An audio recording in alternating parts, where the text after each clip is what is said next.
Okay.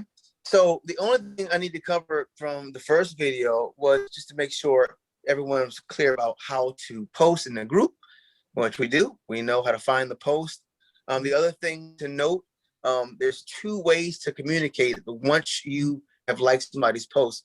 So what I do is, because my goal is, I'm trying to go through every single video. The goal is I really want to try and get through. I don't recommend this. I don't recommend this for everyone. Okay, do this with very precaution. But I do want to try and go through every single one. So when I'm done with it, I'll come back to their video and I'll say done, so they know that I was there. Now Steve and a lot of other people, and actually I do this also on some video, on some posts. I'll comment. Like Steve will say, "Hey, the lighting was great," or sound, I like we did that, and or I'm feeling this or whatever. He'll give feedback. That's good too. Feedback is fantastic. If you can give someone feedback, that's great. And that's pretty much the main thing I wanted to cover in regards to just make sure everyone's able to put their post up and communicate with each other. Because, in the last couple of seasons, we only had, the first season we had 25 or 20, and then the second season I think we had 30. We have 60 something people in this group now. So it's a lot of people here. That's really, really fantastic. So the goal is to find out who you're going to be, flowing with, and who you're going to be kind of engaging with, and kind of get those relationships. And that's how, because you can't communicate with everyone, but in this group, you can find out, who you want to, and really build those relationships. And a lot of these relationships have lasted. Like we've met in here. I think we met here. As a matter of fact, I met my partner. Is Wilton here? He was going to come in for a second. Yeah, Wilton's here. I'm here. Okay, I can't see. Okay, because he got to get on a call. So let me let him say something before he goes. But I met him here. I met on in the 30 videos, and so yeah, I think I met you here, Rob, too. And you know what, Steve, I think we connected right before. Okay. Right. Yeah, right before. Even we met here though. You and I met here. Yes. Mm-hmm. So, and the other thing I want to make sure I covered as well is the blocking of your videos. So if you're going to do 30 videos in 30 days, that's going to be very, very heavy, right? It's fun, but it's heavy. It's a task. The way you can make that task easier is to block. And we call it batch, block or batch, which is what you do with your time. So you'll record your videos, take an hour or two, and record a few videos, get it all done. That way, when the week starts, you just start in the week and you just push and play. And it's like your mind does something. I'm gonna tell you now, it does a thank you to you. And then you get these feelings that are released inside of you, and these neurochemicals that say, do it again. So anyway, the blocking of your content is gonna be fantastic, helpful. And that's what I had to share. Will, go ahead and share what you got, man. I know you got a call in a second here. Yeah, man, I got to get going here in a bit, but I wanted to jump on and let you know what's transpired over the last 3 or 4 days. And I'm going to try to make it quick. Long story short, I've already had about 3 or 4 business opportunities because of what's happened this week. All right. The thing about it though is the first time I really started doing the videos, I was doing it. Yeah, I'm going to be very upfront, and I did half-ass. I put a video when I was in. I engaged when I wanted to engage. But it wasn't a priority. I didn't block that time to be able to do that. Right now, I have a block in the morning, real early in the morning. I post, I do it, and I try to engage for an hour. And then tonight, after I put my kids to sleep, I'm gonna get to the rest of them and look at them and try to engage with the rest of them, right? And that seemed to be working. And I've never had as many comments as I do now in the last couple of days, right? Because I haven't really been as active, and I see it growing. So I think by doing that, and in the program that Dr. Pillay put together, that combined, now I can track what I'm doing. I'm like, okay, now I can see I can make these adjustments, and it's immediate, it's quick. I mean, I've only had 2 posts go up that I got the results back, and I can already make adjustments, right? But what I found out is like, how am I going to be able to do 30 days of this? Now I know how to do more than 30 days, because people are starting to ask questions in what I'm doing. Now I start answering questions. Hey, this person asked this question, they're doing this, or just get ideas. So it doesn't have to always be about RPA or about what I'm doing. I can just I can ask those questions. They can answer those questions that are referring to my business, and that by answering those questions, people are now saying, "Hey, I want to connect with you. That's what I need answers on that. Can you help me with that?" So it's just been a game changer. So if you find that the specific times that you can actually post, and then engage, and then to go back and answer and really be very diligent on how you talk to these people and really answer their questions, you're going to see a huge return. I mean, I'm looking at it now. I'm looking at I have probably about 5 or 6 messages that just came through. These came through in the last hour, because Rob and I were on a call prior to this on our podcast, and I have to, that I wanted to reach out to me.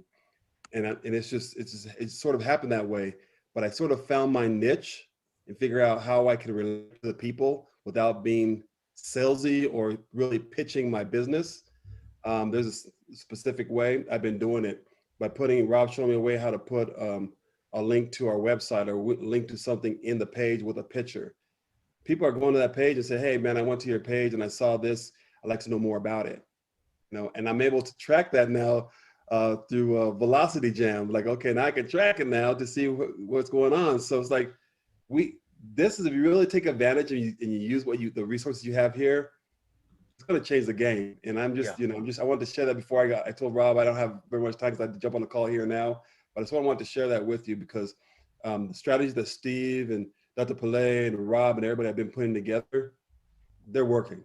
They're working. So anyway, That's I good want to share stuff. that with you. Yeah, man. I appreciate that, Wilton. It's good to hear real stories in real time. We'll keep this thing flowing, man. So, All so right, guys. today, yeah, thanks, Wilton. And Steve, so hand it off to you, brother, and take it from here. I'm gonna get ready to start walking with you guys. You're going to start walking. Good.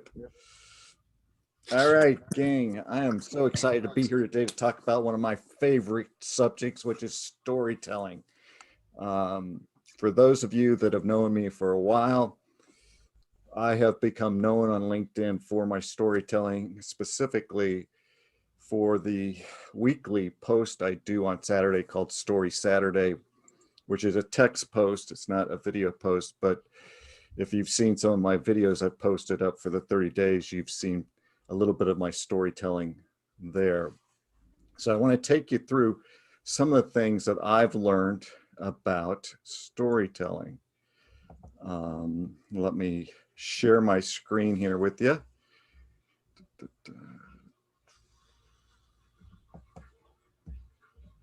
Okay, can't do that.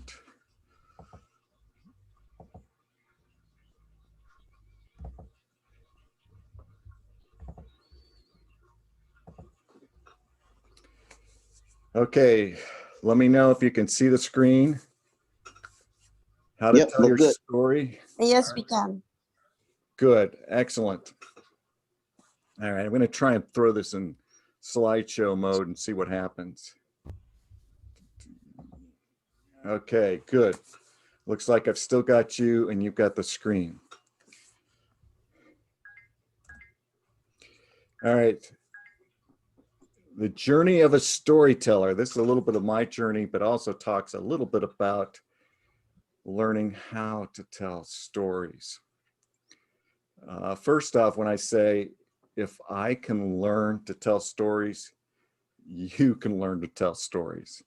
I am the most likely storyteller probably that ever lived. I always struggled with English.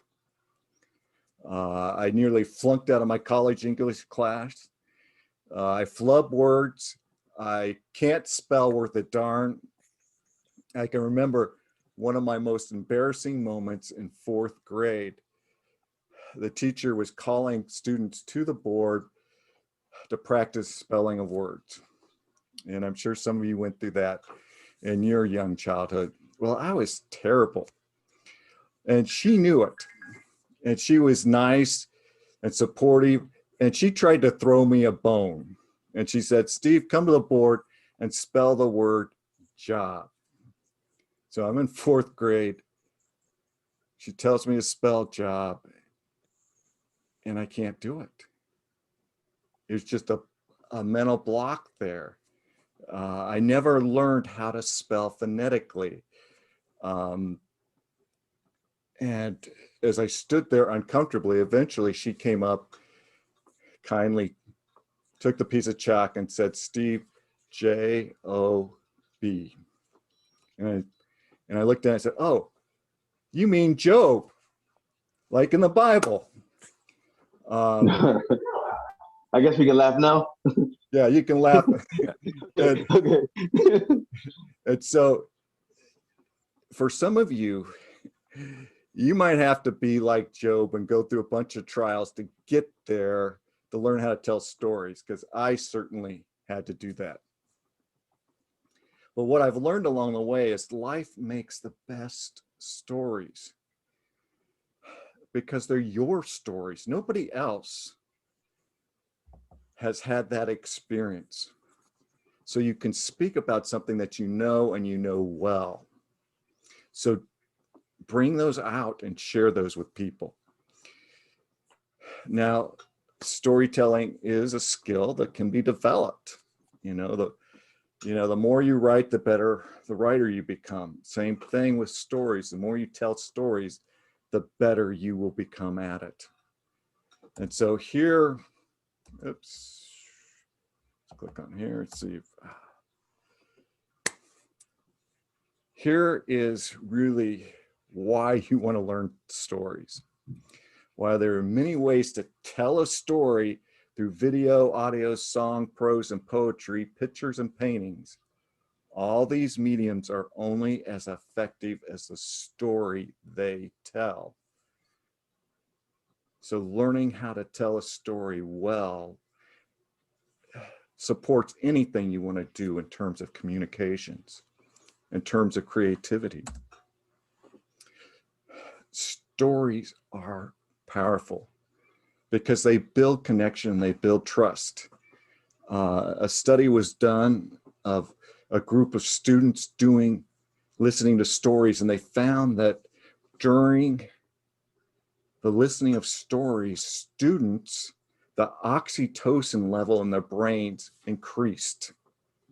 And the side effect of that increase in oxytocin is Wow. a sense of trusting somebody, a sense of connecting, a sense of being more willing to do what the person suggests that they do. Wow. And as another study is showing, when you use stories, people will remember what you say 22 times more likely than if you just say, "Here's the task, go do it." Put that task in a story and they'll remember it 22 times better. Okay, telling a good story, 'tis method to the madness, as Shakespeare would say. And that's what I want to show you is there's different ways to tell stories. You'll hear about the hero's journey, and there's other methodologies. The methodology that I like to teach people is one that, as I looked at my storytelling, after people said, "Steve, you're a good storyteller," and I started to question that, like, why are people saying that? And I began to analyze and reflect upon what makes a good story. These are the 4 critical things that I think enable you to tell a good story. So the first thing is know what your message is that you want to deliver. Start there. Your story should be intentional to support that message. So if it's a lesson learned, what is that? So that you can make sure that your story reinforces that message. The second thing in telling that story is setting the stage. What's the context? Briefly, not elaborately, but briefly, in preparing your audience to listen to the story. Just like think of a stage and you go to a play. what do you see in the background? You see basically crafty, artsy type of views of cities or other things. They don't look like real cities. They just have the basic shape to give you a context for what's occurring. Are we on the street? Are we in a room? That context of the stage gives a foundation for the story to tell. Step 3. In your story, you've got to get real. You've got to be honest and be willing to be yourself and to share your struggle. People do not identify with perfection. They identify with imperfection. So when you are bold enough to share your struggle, your challenge of imperfection, whatever that may be, that will enable you to connect more deeply with your audience.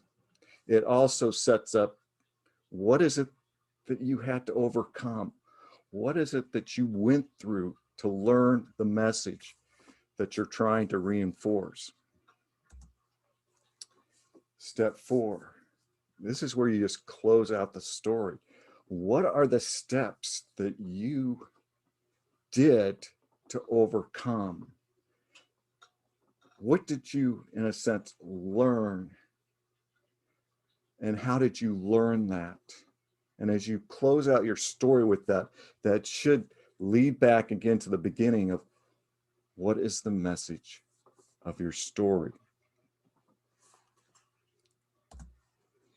So in summary, because those are the 4 key things. If you're telling a story of a life event, like for me, I'm a cancer survivor. So you want to know the message that you want to deliver. Like for me with my cancer, one of my key messages, cancer is an event where you face life and death. So for me, it was a message of learning how to live fully for today, how to embrace today. Set the context. So like in my case, I often tell people, I was 23, age 23 with, a husband and father of 2 little boys under the age of 2 when I got this diagnosis of leukemia. That's all I need to say to set a stage for you to think, wow, here's what Steve was facing in life and all those things. And then share the struggle. Obviously with cancer, it's a question of life and death. That's the struggle. How are you going to live through that? And in my case, I was at one point in time given a less than 5% chance to be alive in a year. And another time, my oncologist told me when he first saw me, he didn't think I'd live through the night. So I was truly in a life and death situation. And I was faced with that. So that was the struggle. Now, how did I overcome that? How did I learn from that? And what did I learn from that? That's where you'll sometimes hear me talk about embrace today. And that's a mindset that I adopted to see myself through this period of time. And that mindset basically is 3 parts. Very quickly and simply, that's enjoying the world around you, being aware of the beauty that's around you and stopping and enjoy that, whether it's a flower, whether it's a bird singing. Don't pass by those opportunities to take in that beauty. Secondly, create memories, because when you're dead and gone, that's all people have of you is your memories.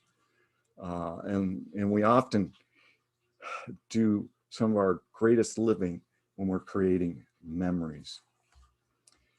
And then finally, in a life and death situation, make sure that the people you love know that they are loved and cared for, because you may not have tomorrow to tell them. So tell them today. So that's how I would share my story using these 4 things. Now you say, well, I don't have a significant life event. Well, okay, so you can use the same formula for work events, for other aspects of your life. And again, you can try and answer it from these types of questions. What did you learn from that event? That is kind of your message, your lesson learned.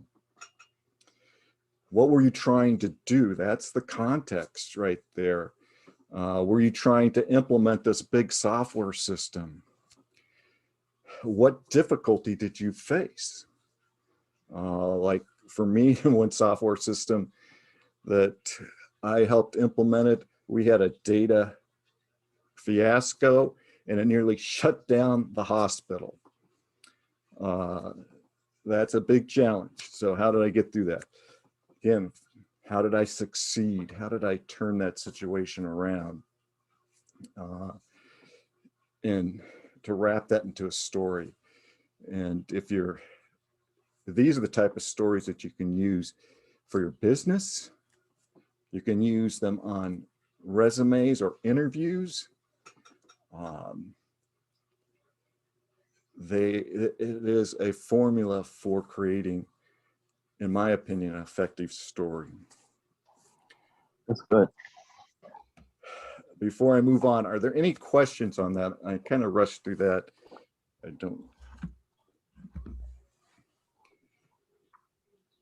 Well, I have go ahead. Who's that? Michelle. I have a Go right ahead, question. How do you, and this might be, I don't know, too difficult to answer, but like, how do you know how much of your story to tell? Because I feel like sometimes it's like, how do you like finding the balance between telling enough for people to get the context of it, but like not spending 20 minutes or whatever, like overindulging in the story? Do you have any like tips on that? Yeah, that's a great question. For me, one of the things that helped me is I scripted out the stories to begin with. And then as I kind of read through it, kind of as a practice, I could say, whoa, that's 5-6 minutes long. That's too long.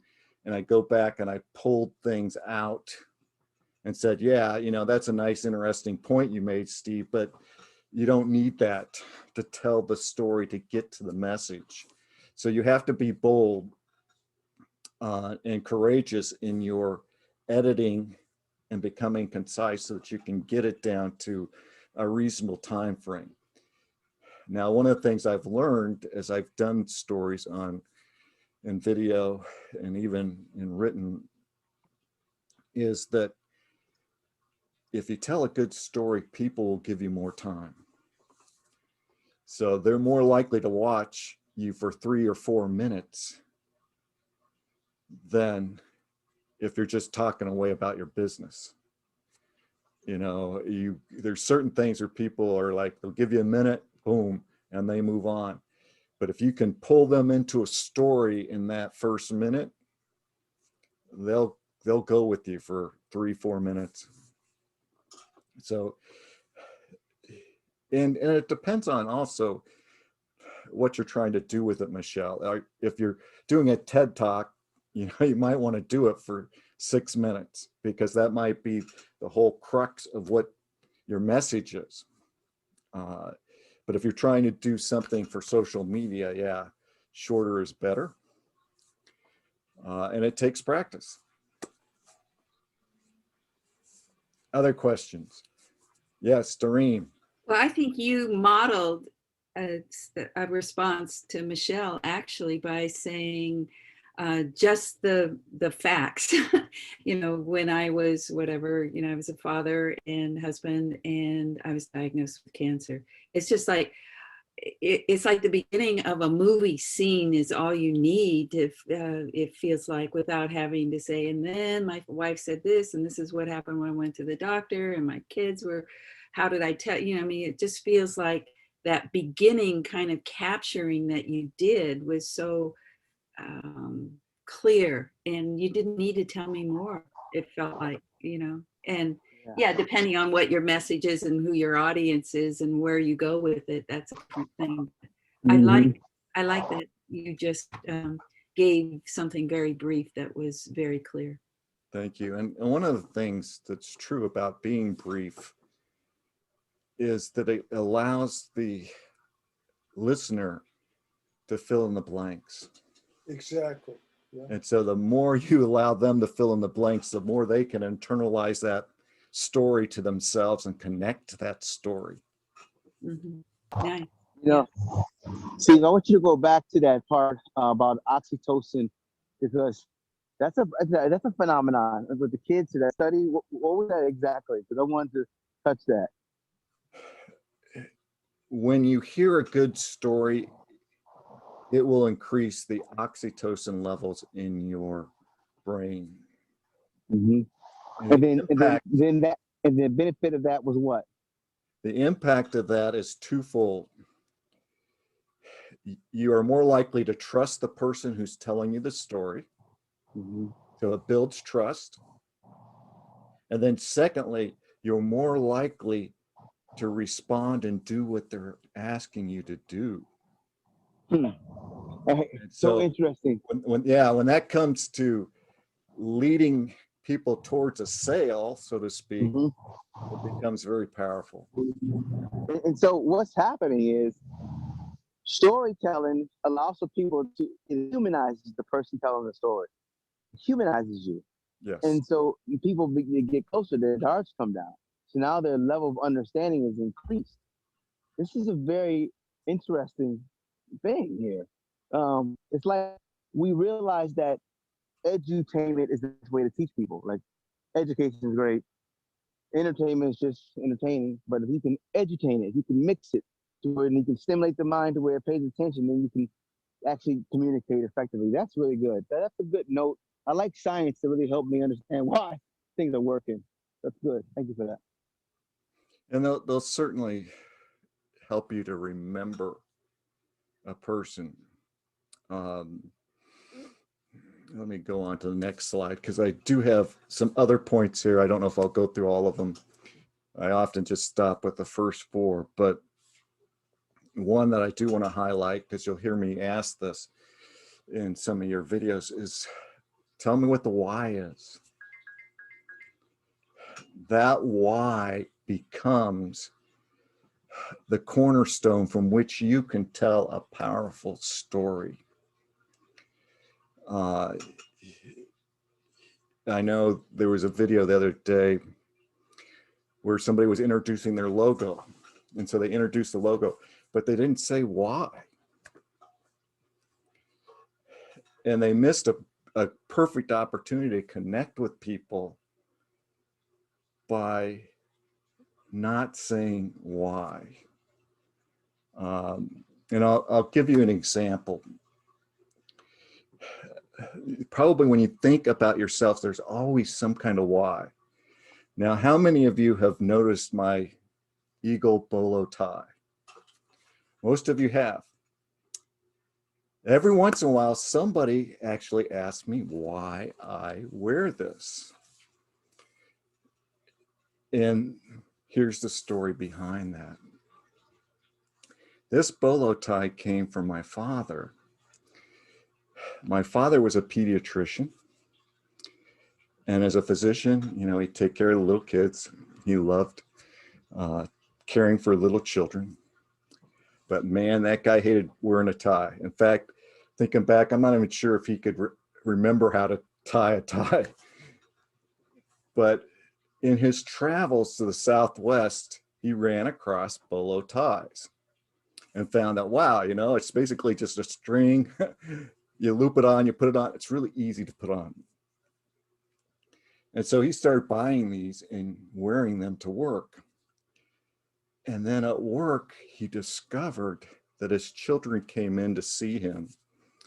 And most of you probably remember when you were a child going to see that doctor, how afraid you were to see the doctor because, wow, I'm probably going to get a shot. And, you know, I don't want to go see the doctor because I don't want to get a shot. As these children would come in, they would often see his bolo tie and either pick at it or ask a question, and he started to engage with them. And through engaging with them just over this tie, their mind would be off of what's this doctor going to do to me? And he was able to connect with them while he as a physician was able to do what he needed to do to examine the child. Well, a couple of years ago, my father passed away, and his collection of bolo ties was passed down to me. And as I went through these, I thought, I really like this one. And as I looked at it, I said, this tie reminds me of my father and my relationship to my dad. If you look at the bolo tie, you can't really see it, I'll lift it up. There's 2 strands. And these 2 strands represent to me the time I had to walk with my dad and learn from him.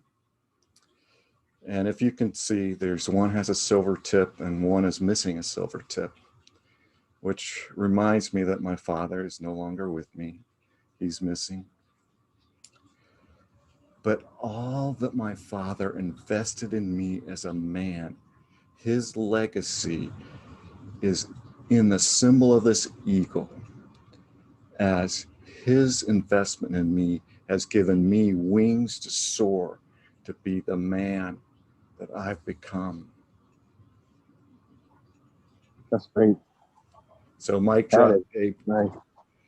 But in sharing that story with you, why did I share that story? Because there was a why here. Now that you know the why, next time you see me with this tie, you're going to likely remember that story. And if that story moved your heart at all, it's probably going to help you recall positive feelings towards me, a storyteller. And that is the power of stories, and that is the power of knowing your why. What, you know, the passion that's underlining things. Figure out what that is. And then quickly, those other things, if there's any questions on them, I'll be glad to tell you. I did touch a little bit on number 10, the feedback on stories to help you, you know, figure out how to shorten things down or how to refine it. And certainly short is beautiful. The shorter the story, the better. Because it's easier to remember, for one. But things you can do with stories. You throw metaphors in, because those are like mini stories within stories. They create images in people's minds that allow them to lock into a message. Questions, asking people questions often gets them reflecting. Good. As I always tell people, speak from your heart.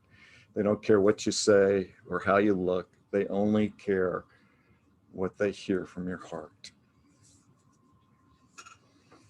Now, Tony, I thought you might have had a question earlier. Did I answer it?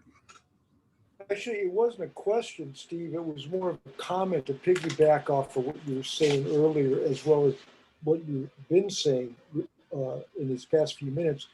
I found that the more personal, and this is you with your bolo tie, the more personal story, specific, personal, the more universal it is. Okay. I've never worn a bolo tie, never liked bolo ties. Now I'm going to go buy a bolo tie, right?